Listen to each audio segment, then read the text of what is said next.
Hi, my name is Mike Nichols, and I'm here with my awesome lender, Alex Nordby. And today I'd like to talk to you about one thing that comes up pretty often. Oftentimes when I'm talking to clients, I will ask, what's your credit score? Because I want to help be able to determine if there's any programs or any special options that we may have for you.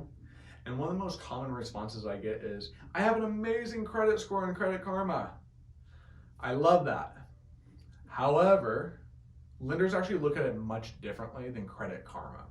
So when you're looking on Credit Karma, while that's great, you definitely want to connect with someone like Alex to be able to help clarify really what your credit score is. So Alex, can you tell us a little bit about how Credit Karma looks at it versus how you would look at it? Definitely, Mike. Yeah, so lenders use different scoring models oftentimes than Credit Karma and some of those other credit company providers.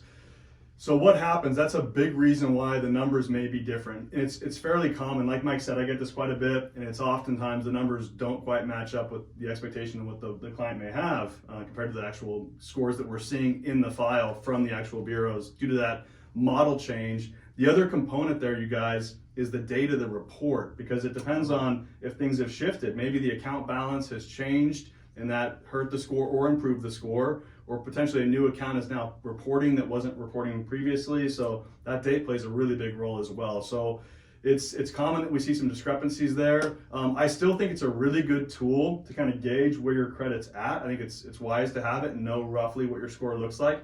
Also where it's trending, if it's generally pushing up or down, it's important to be aware of that. So I encourage folks to monitor that and kind of have an idea on it, but don't be dead set on that score because the actual that we have may be a little bit different.